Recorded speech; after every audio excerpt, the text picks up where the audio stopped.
चिराग जी आजकल थोड़े से सरकार के खिलाफ बोल रहे होते हैं। कि नीतीश कुमार जी के नेतृत्व में फिर से सरकार बनाना है। शांत किशोर भी कुछ कह रहे हैं। तेजी छात्र आता है और कहता है ये मैं कर दूंगा। ये नाम और एज को लेके आपके बड़ा विवाद होता है। सारे चीजों को सुप्रीम कोर्ट में क्लियर कर दिया। नहीं, जैसे हम ही देख रहे थे आपका एफिडेविट।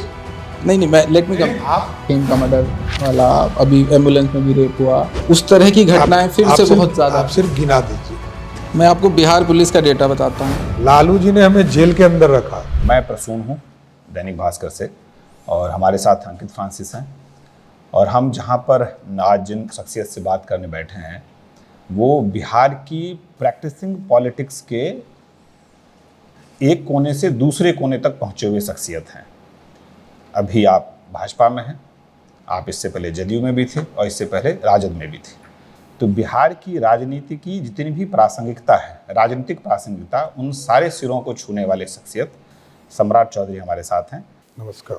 आज हम इनसे बात करेंगे जो बिहार के अभी के हालात और जो पॉलिटिकल सिचुएशंस हैं उस पर डिस्कशन करना चाहेंगे।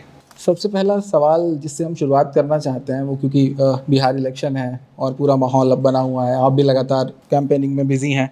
एनडीए ने बिहार में 225 सीटों का टारगेट रखा है। आप बार बार इस बात को कह रहे हैं कि 225 सीटें हमें लेके आनी है। 2 महीने बाद चुनाव है, थोड़ा सा ज़्यादा कीजिएगा तो 2.5 महीने हो जाएगा। अभी तक सीट शेयरिंग को लेके इतनी ज़्यादा असमंजस की स्थिति क्यों बनी हुई है? कहीं कोई असमंजस नहीं है। कोई फॉर्मूला अभी तक आपने कोई पब्लिक नहीं किया? अभी तो वार्ता शुरू होगी, राष्ट्रीय स्तर पर लोग बैठेंगे, सभी पार्टी के राष्ट्रीय अध्यक्ष बैठेंगे और विचार के बाद सॉल्यूशन है। लोकसभा में भी हम चुनाव घोषणा के बाद तय किए थे। अभी तो बहुत दूर है, अभी तो 30 तारीख तक घोषणा ही हो के बाद ही होना है। 30 सितंबर तक वोटर रिवीजन का काम चल रहा है, तो जब घोषणा होगा उसके पहले सारी चीजें व्यवस्थित। तो आप ये कह रहे हैं कि फॉर्मूला बन चुका है, सबकी सहमति हो चुकी है? एकदम ऑब्वियसली सभी लोग एक साथ हैं और सब लोग गठबंधन करके चुनाव लड़ेंगे। इससे जुड़ा हुआ एक और सवाल है सम्राट जी की, पिछली बार 1 सीट आपने कम ली थी जेडीयू से लास्ट टाइम, तो इस बार भी वैसा ही कोई फॉर्मूला रहने वाला है या फिर बीजेपी इस बार बड़े भाई की तरह रिएक्ट करेगी और ज़्यादा सीटें लेंगी? अभी तो मैंने कहा कोई वार्ता ही नहीं शुरू हुई, तो आपने अपनी तो पॉलिसी बनाई कुछ नहीं। जब सभी पार्टी के बड़े नेता बैठेंगे तो राष्ट्रीय अध्यक्ष जी जो तय करेंगे हमारी पार्टी के तरफ से। नीतीश जी राष्ट्रीय अध्यक्ष हैं, चिराग जी हैं, जीतन राम मांझी जी सुप्रीमो हैं, उपेंद्र कुशवाहा जी हैं, सब लोग मिल के जो तय करेंगे वो सीटें चुनाव एनडीए लड़ेगी। हम तो 243 की तैयारी कर रहे हैं। 243 पर एनडीए कैसे जीते इसकी कल्पना करते हैं। चिराग जी आजकल थोड़े से सरकार के खिलाफ बोल रहे होते हैं। नहीं, उन्होंने बहुत क्लियर कट कहा है, परसों भी कहा है कि नीतीश कुमार जी के नेतृत्व में फिर से सरकार बनाना है और उनके नेतृत्व में चुनाव लड़ेंगे। कोई कंफ्यूजन किसी के पास ना रहे। बार बार यही डिस्कशन चल रहा है कि हालांकि आप लोग क्लेरिफाई करते रहे कि नीतीश ही आपका सीएम फेस है, नीतीश ही आपका सीएम फेस है, लेकिन बार इस तरह की चर्चाएं हैं कि नीतीश जी की तबीयत अब ठीक नहीं रहती है, अब वो पहले जैसे नहीं एक्टिव हैं। तो क्या किसी तरह की कोई स्थिति बन सकती है कि इलेक्शन के बाद बीजेपी अपने सीएम फेस को उतारे? देखिए, जो विरोधी दल के नेता लोग हैं उनका दायित्व है सरकार को किसी भी तरह बदनाम करना। पूरे प्रदेश में आप देख लीजिए कि नीतीश कुमार जी घूम घूम के काम कर रहे हैं और वो कह रहे हैं कि बीमार हैं, अचेत हैं। और मैं बार बार कहता हूं कि ये सचेत मुख्यमंत्री हैं, एक एक डिसीजन रोज ले रहे हैं। जितने बड़े फैसले हैं, क्योंकि मुख्यमंत्री को ही पावर है, मैं फिर बोलता हूं कि मुख्यमंत्री के ही पास सारे पावर होते हैं, इसलिए सारे डिसीजन मुख्यमंत्री लेते हैं। और बिहार आज यदि प्रगति पर है, और कोई एक मुख्यमंत्री की बात नहीं कर रहा हूं मैं, आज तक जितने मुख्यमंत्री हुए श्री बाबू के बाद, ये पहले मुख्यमंत्री हैं जिसने डेवलपमेंट का भी काम किया, सामाजिक संरचना को भी ठीक किया, महिलाओं को भी आगे लाया और शराबबंदी को भी करने का काम किया। ये बात सम्राट चौधरी कह रहे हैं। कहना ही चाहिए। मैं विरोधी भी रहा हूं, कितने विरोधी रहे हैं? नहीं, मैं विरोधी भी रहा हूं, तब भी कहते रहा। नीतीश कुमार जी के कार्यशैली पर कोई प्रश्न नहीं है। मैं विरोधी दल का नेता रहा हूं तो मैं जरूर सरकार को सचेत करते रहा हूं और आगाह करते रहा हूं। और आज भी लोग कर रहे हैं। आपने अच्छा कहा कि सारे डिसीजंस मुख्यमंत्री लेते हैं, बहुत बढ़िया बात। फिर बीजेपी में ने ये मॉडल क्यों इवॉल्व किया कि हर राज्य में 2-2 डिप्टी सीएम ही बनाना है? जो डिसीजन सीएम को ही लेना है, तो डिप्टी सीएम स्ट्रक्चरल फॉर्मेशन है या पॉलिटिकल फॉर्मेशन है? भारतीय जनता पार्टी का इंटरनल सिस्टम है। हमारे यहाँ जॉइंट लीडरशिप होता है।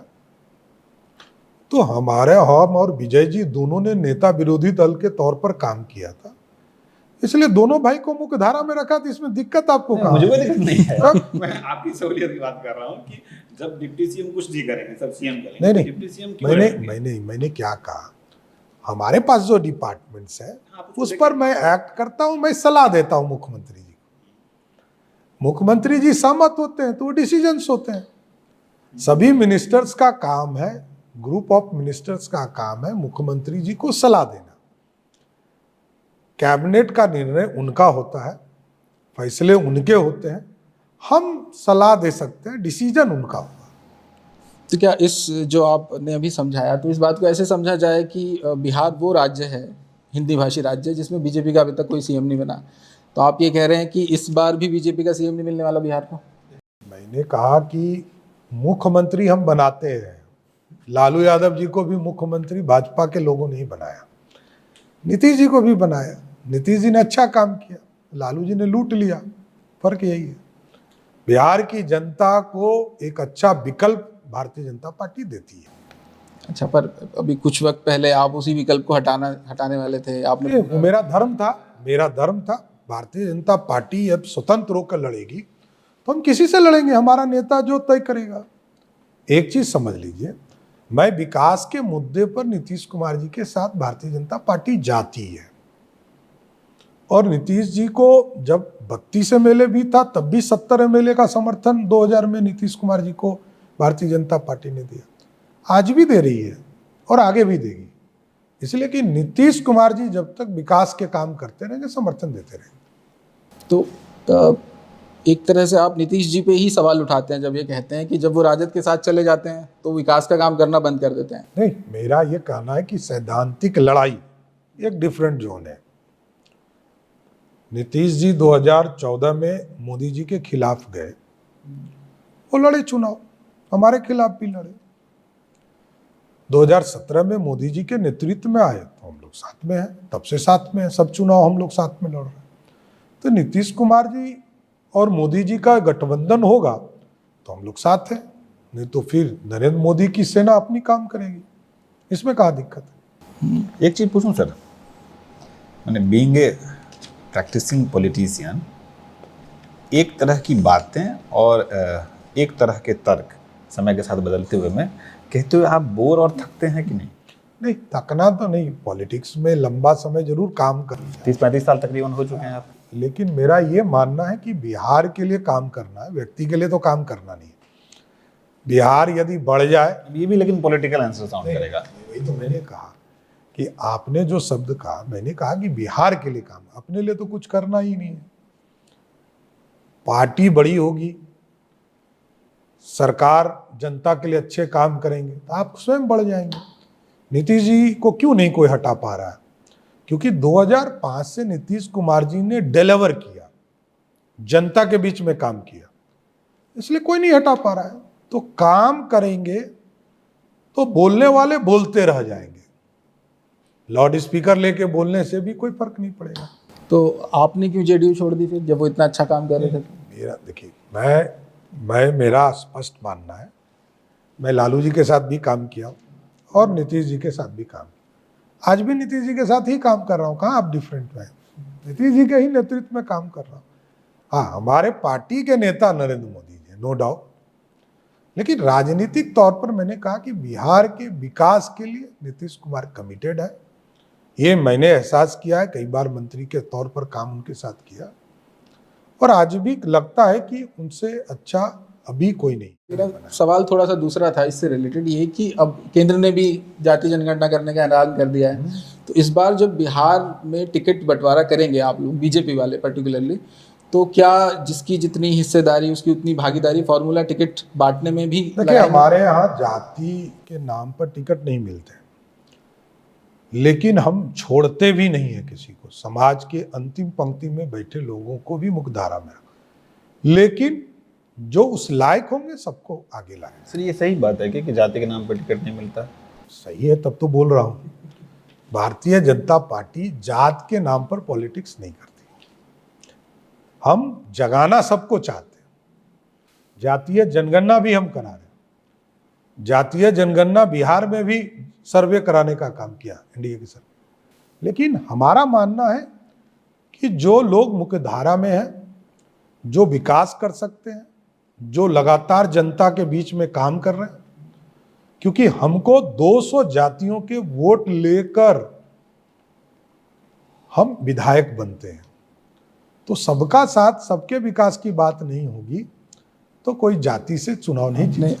सबका साथ सबका विकास कहा, तो क्या इस बार किसी मुस्लिम कैंडिडेट को देंगे आप? जो उस लायक और जो उम्मीदवार आएंगे तो जरूर चिंता करेंगे, क्यों नहीं करेंगे। 15 में दिया था आपने, आखिरी 20 में नहीं दिया था।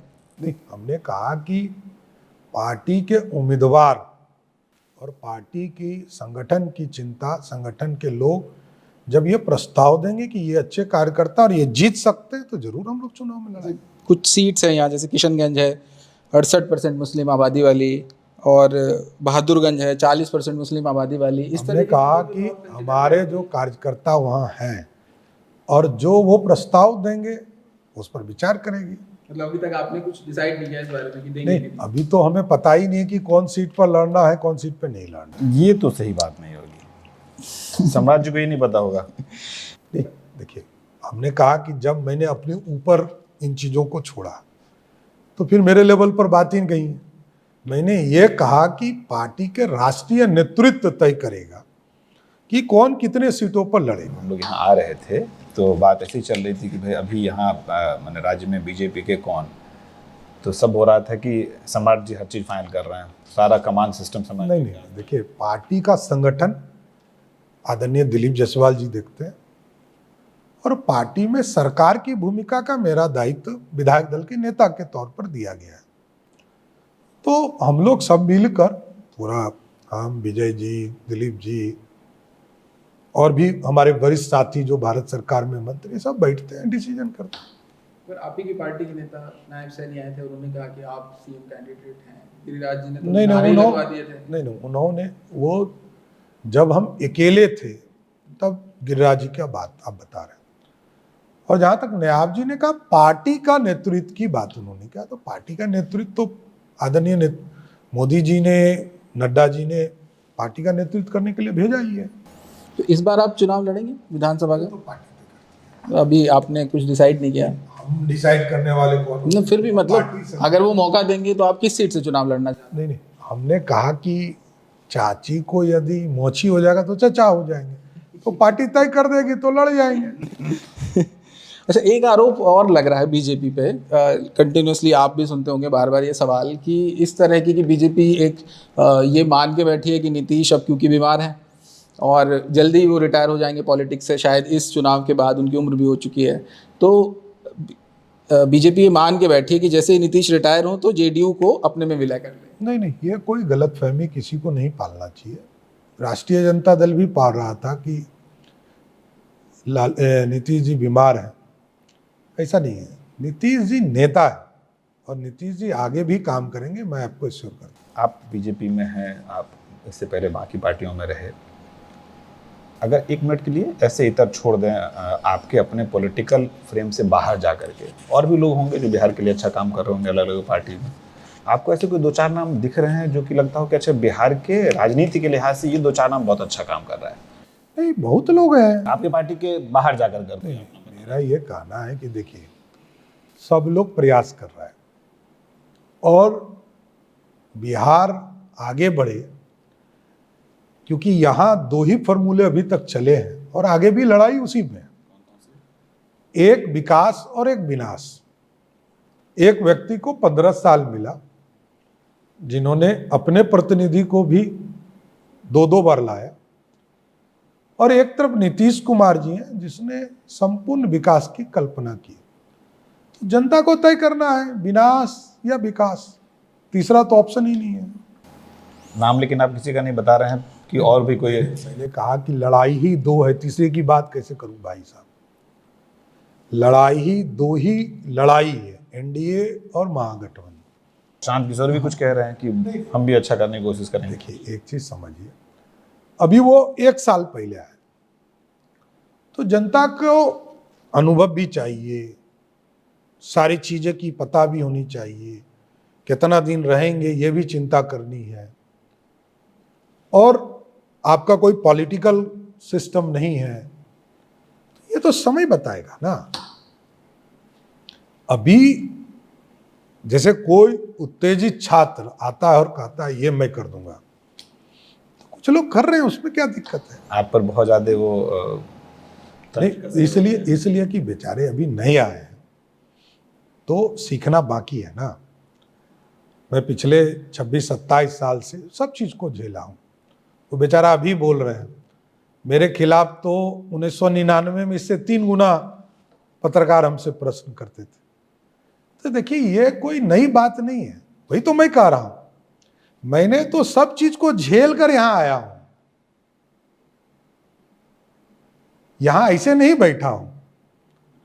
मेरे पास एक्सपीरियंस यही है कि मैं लंबे समय से बिहार के लिए काम कर रहा हूं, विधायक के तौर पर, काउंसिल में रहकर काम करना, चलते चलना है, सुनते रहना है लोगों का। नीतीश जी ने यही सिखाया भी है कि काम करते चलिए, और समय जवाब देगा, जनता जवाब देती है, आप जवाब नहीं दे सकते हो। जी, जो आपने खुद ही जिक्र किया 1999 वाली घटना का, ये नाम और एज को लेके आपके बड़ा विवाद होता है। सारे चीजों को सुप्रीम कोर्ट ने क्लियर कर दिया। नहीं, जैसे हम ही देख रहे थे आपका वही तो मैं एफिडेविट। नहीं, मैं लेट मी कम। आप जो देखिए, चर्चा बात वही क्या है, क्योंकि आप नए पत्रकार हैं, तो मैं बार बार यही कह रहा हूं कि आप जो एपिसोड्स न्यायालय ने तय कर दिया, अब उससे आगे बढ़िए। ये तो मेरे हाथ में है नहीं, मेरे अधिवक्ता ने कितना भी कहा नहीं सुना गया, न्यायालय ने तय कर दिया, तो जो तय हो गया तो हम उसी पे चल सकते हैं ना।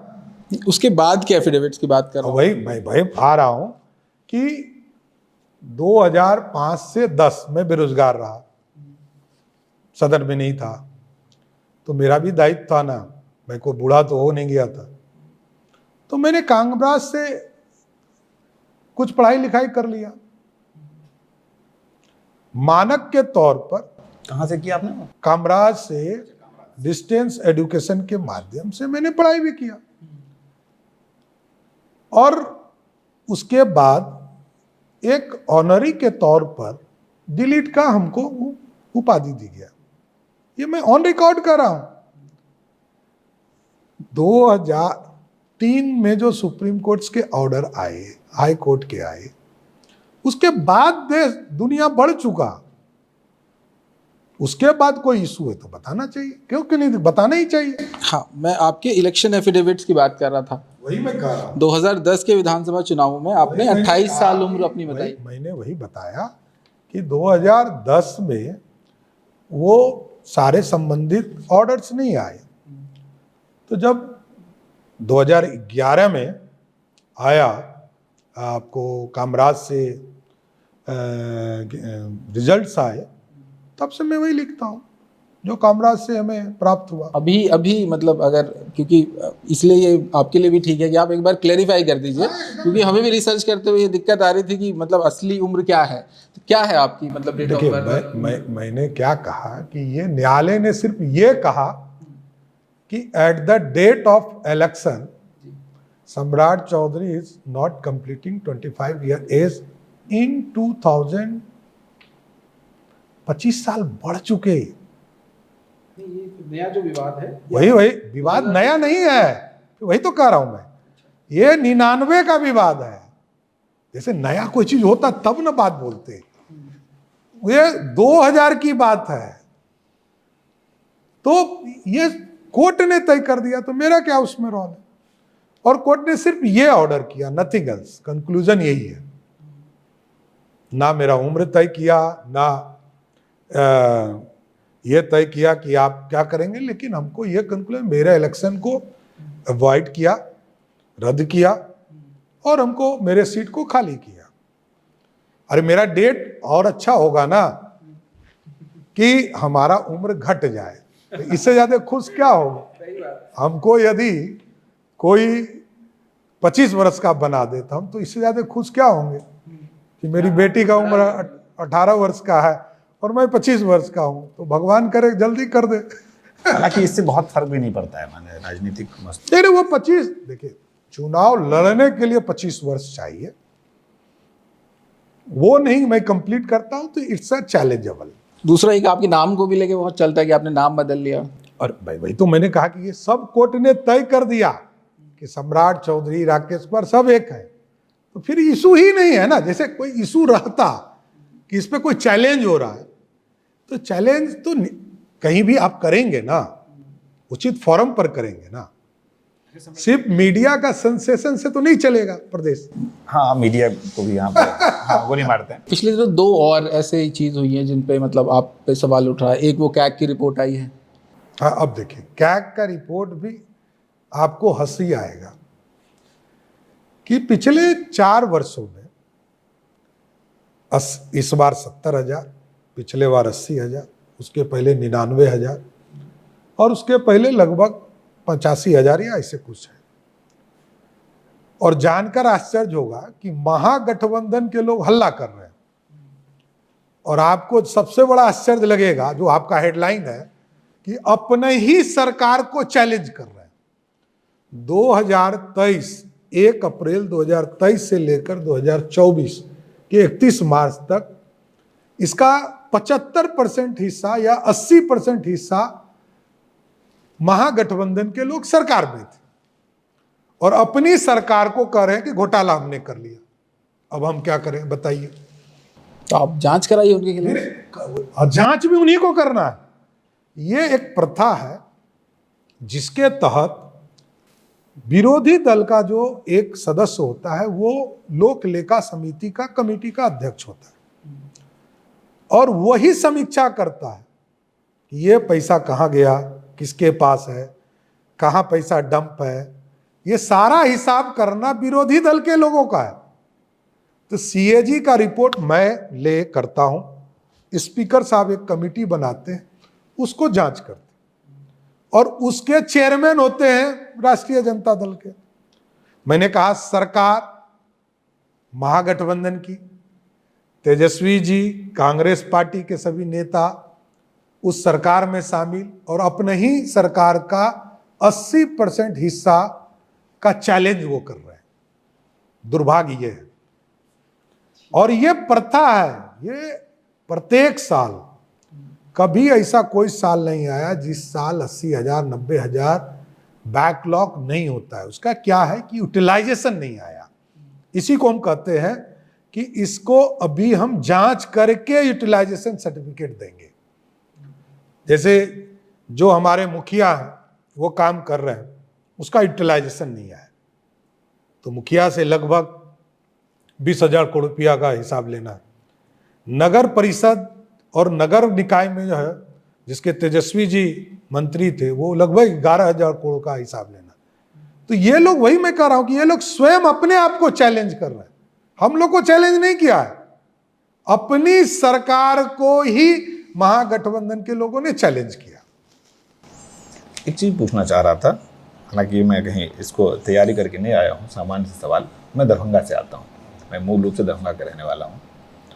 तो कल मैं जब एयरपोर्ट पे उतरा यहाँ पे, तो बस से जब तक अपना नया एयरपोर्ट शुरू हो गया, अच्छा लग रहा है इसमें, आते हुए मुझे एक चार्टर प्लेन दिखा था। 4 दिन पहले मैं अहमदाबाद में था। वहाँ पे जब एयरपोर्ट से उतर के बस से आप जब उनका जो अंदर जाने के रास्ते थे, उस बीच में मैंने 20 चार्टर प्लेन देखे, उनके एयरपोर्ट पे लगे हुए थे। बतौर डिप्टी सीएम और इतने पुराने पॉलिटिशियन, आप अपने को कैसे इंस्पायर करते हैं 2 राज्यों की तुलना के तौर पे?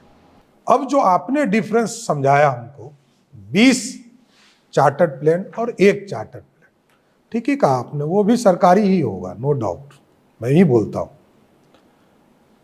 अभी तक पटना में कोई तेल भराने के लिए भी नहीं आता था, क्योंकि हम वैट लगाए हुए थे 29%। तो हमारे यहाँ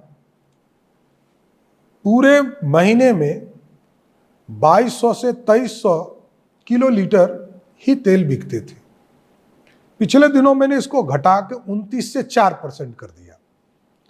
आज के तारीख में वो 6000 किलो लीटर बिकने लगा बिहार। अब लोग तेल खरीदने लगे। एक अब है कि चार्टर्ड प्लेन क्यों नहीं आए?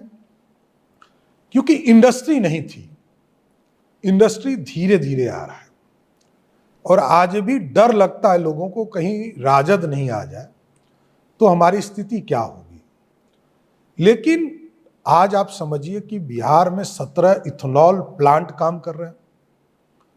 लगभग 40 से 50 हजार करोड़ का इन्वेस्टमेंट हो चुका। अभी थर्मल के सेक्टर में लगभग 1 लाख करोड़ का इन्वेस्टमेंट शुरू हो गया। फूड प्रोसेसिंग यूनिट्स के काम शुरू हो गए हैं और हम एयरपोर्ट बना रहे हैं। पहला एयरपोर्ट आपने पटना देखा, जहां 29 लाख लोगों यात्रा कर सकते थे साल भर में, अब वहां 1 करोड़ लोग करेंगे। जिस इलाके से आप दरभंगा से आते हैं वहां एयरपोर्ट नहीं था, एयरपोर्ट बनाया गया और अब हम लोग उस प्रयास में है कि वहां इंटरनेशनल फ्लाइट्स शुरू हो जाए उसी एयरपोर्ट पर। इसके साथ साथ बीटा एयरपोर्ट बना रहे हैं, राजगीर एयरपोर्ट बना रहे हैं, सुल्तानगंज अजगैबीनाथ का एयरपोर्ट बना रहे हैं, मुंगेर का बना रहे हैं, भागलपुर बना रहे हैं, सहरसा बना रहे हैं, बीरपुर बना रहे हैं, मुजफ्फरपुर बना रहे हैं, रक्सौल बना रहे हैं, वाल्मीकि नगर बना रहे हैं। तो ये सारे एयरपोर्ट जब चालू होंगे तो जो आपने कहा चार्टर्ड प्लेन, इस बिहार में भी अगले 2 वर्षों में, मैं आपको लिख के देता हूं, बिहार के सभी कोने में आपको चार्टर्ड प्लेन्स दिखेंगे। तो आप इंफ्रास्ट्रक्चर की बात कर रहे हैं, सड़क की, पानी की। पटना में ही अभी पिछले दिनों बारिश हुई, आधे पटना में पानी भर गया। हम जिस होटल में ठहरे हैं उसी के सामने पानी भरा हुआ था। देश के किसी कोने में आप चले जाइए, अभी बारिश हो रही है, और दुनिया में चले जाइए। मैं बीजिंग की बात कर रहा हूं। एक शहर को सिर्फ, क्योंकि चुनाव बिहार में, उसको फोकस मत कीजिए।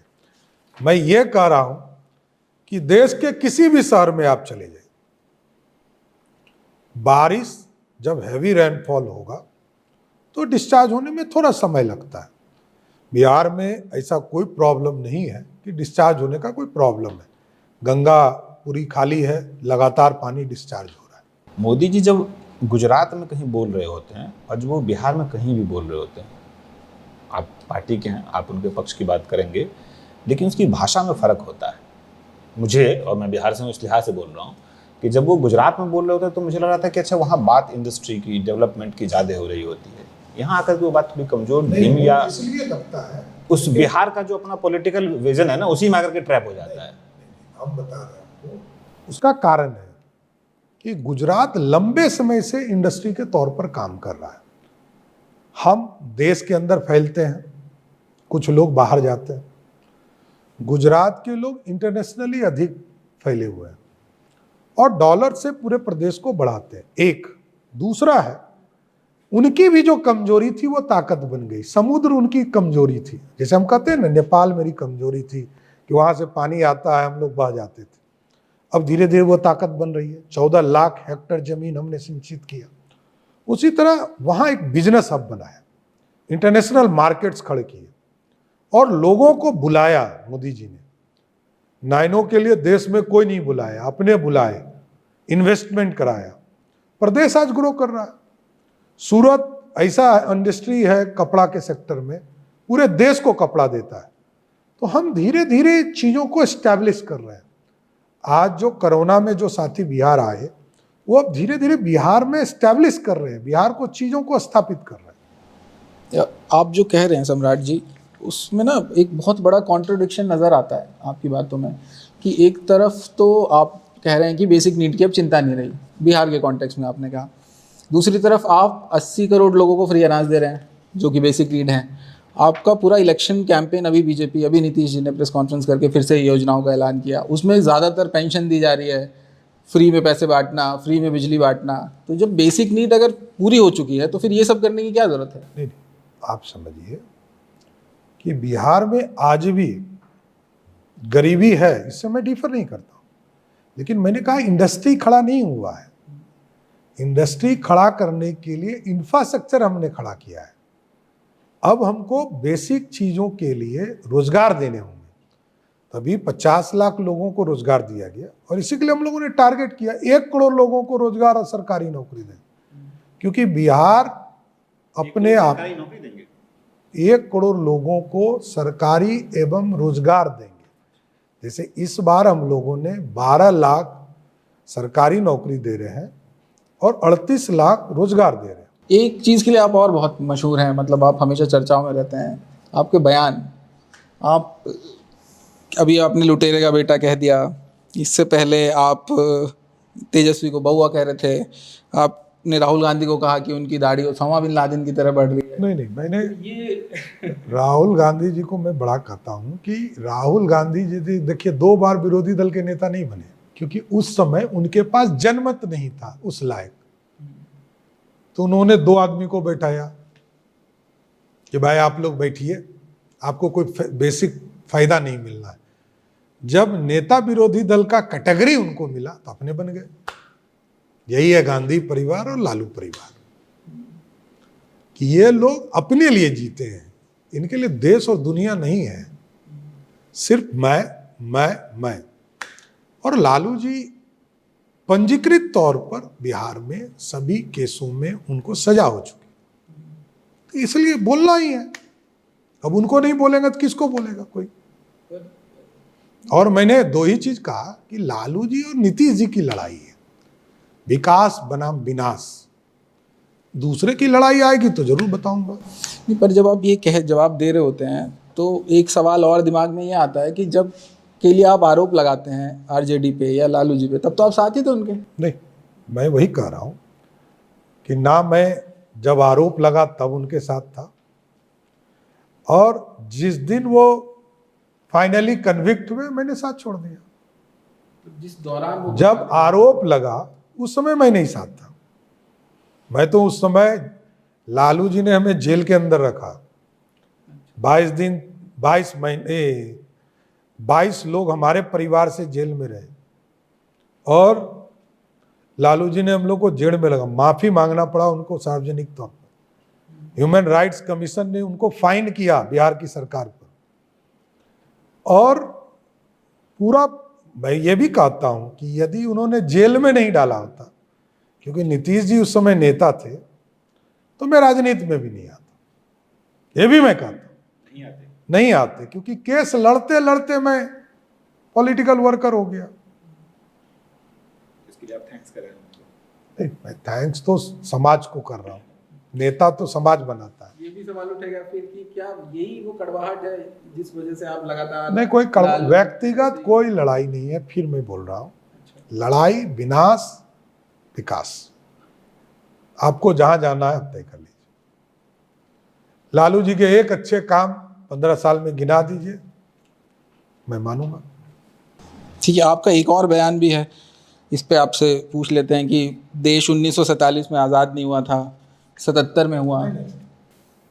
उसका इंटरप्रिटेशन गलत है। मैंने ये कहा कि 1947 में अंग्रेजों से हमें आज़ादी मिली, लेकिन जो मानसिक रूप से हमें गुलाम बनाकर लोग रखे थे, वो जब 74 का आंदोलन हुआ, गरीब मुख्य धारा में आए, तब से लोकतंत्र स्थापित हुआ पूर्ण रूप से। आजादी तो हमें 1947 में ही मिली, लेकिन अंग्रेजों से आजादी मिली, अंग्रेज रूपी जो लोग थे वो तो थे ही। एक और सवाल उठ रहा है कि ये जो अचानक से पिछले दिनों आपने देखा होगा खेम का मर्डर वाला, अभी एम्बुलेंस में भी रेप हुआ, उस तरह की घटनाएं फिर से बहुत ज्यादा। मतलब बिहार जैसे राज्य में जहां नरसंहार होते थे, मुख्यमंत्री आवास से किडनैपिंग का डीलिंग होता था, मुख्यमंत्री कहते थे अरे बच्चा लोग किडनैपिंग कर लिया है, कुछ पैसा दे दीजिए। उस राज्य में अपराधी कोई हो, वो 100 घंटे में गिरफ्तार होता हो। यही तो बदला हुआ बिहार है। मैंने कहा गिन कर आप अपराध गिन पाएंगे, ये है बिहार। 14 करोड़ आबादी है बिहार में। मैं आपको बिहार पुलिस का डेटा बताता हूँ। 1 जनवरी 2025 से 30 जून 2025 के बीच में 1376 हत्याएं हुई, हर महीने औसतन 229 मर्डर। एनसीआरबी के 2023 के डेटा के मुताबिक जो अपराध का राष्ट्रीय औसत है, बिहार उससे अभी भी 20% ऊपर चल रहा है। बिहार में जो अपराध है वो 70% जमीन विवाद या व्यक्तिगत झगड़े का है। हम आर्थिक रूप से विकसित नहीं हो पाए हैं, ये तो मैं मान ही रहा हूं। आज भी लोग गांव में चिंतित हैं कि मेरा जीवन यापन कैसे चलेगा, तो उस पर काम हम लोग कर रहे हैं।